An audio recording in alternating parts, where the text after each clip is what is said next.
So you want to make your first $1,000 as a freelancer. Hey there bosses, Jean Entre here. You're welcome to my channel. If this is your first time on my channel, on this channel we talk about freelancing and how to use that to create more freedom and family time. If that sounds like your cup of tea, go ahead and hit the subscribe button.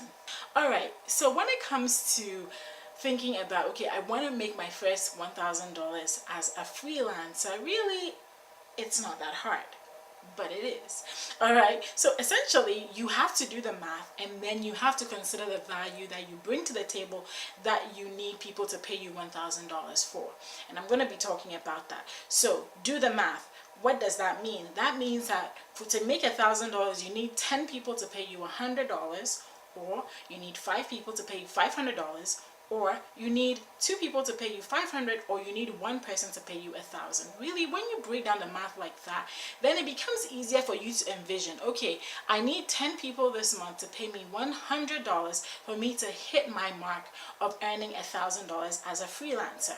So how do you get there? How do you get 10 people to pay you $100? Well, number one is that you will need to pick a skill. And if you have followed me for any length on this channel, I talk a lot about picking skills and learning skills. If you'd like to check out some of the content I've created on that, look in the links below. I have a blog post and some videos linked down below. Once you've picked a skill, and it could be anything, it could be writing, it could be web design, it could be photography. Once you have picked a skill, of course you want to be able to make sure that you're good at that skill and you create some samples. All right, so you can't just say I'm a writer, but then you don't know how to do a sentence together. You have to practice, and then you have to put together some samples that you can give to people as proof that you can do the work that you say you can do. So if I'm going to be paying you $100 is a little bit of money. I need to be able to see that you can provide me the value that you say you can provide me. And so create those samples. And creating samples is super easy these days.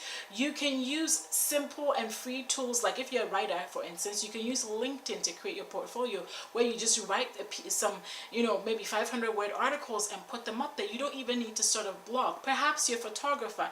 You can take some pictures and start displaying those on Instagram and use that as your portfolio. There's so many free tools out there for you to be able to create and display your samples, so go ahead and take advantage of them. So the next thing after that is to position yourself to get clients. And there's so many ways to get clients. I've talked about it in this video where I talk about getting your first client, 7 ways to get your first clients. You can go ahead and watch that video, click it in another tab and go watch it.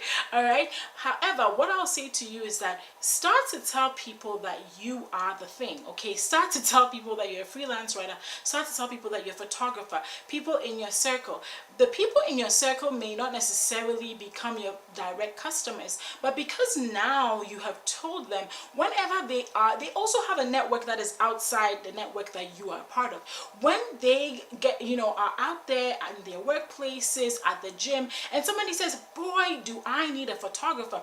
Well, you told them that you're a photographer, and so immediately they can be like, oh, I have a great friend who's a photographer, and so I can give you her number and you can call her. So I would say that the easiest way for you to start getting clients is start talking to people in your network. Start letting people know, I do web design, I'm a writer, I'm a photographer, I'm a social media manager, and you'll begin to get referrals that way. Of course, there are other ways for you to get clients, but I found that referrals work the best because they are, they're kind of like warm leads. These are people that know people who are referring them to you, and so they kind of trust it better than when it's completely cold, even though those work as well. So guys, making your first $1,000 as a freelancer really is not that hard. It comes down to, number one, doing the math, and number two, displaying or demonstrating that you have the skill to provide value so that people can pay you. It is not as hard as you think. So go out there, pick a skill, practice it, and create your samples and start talking to people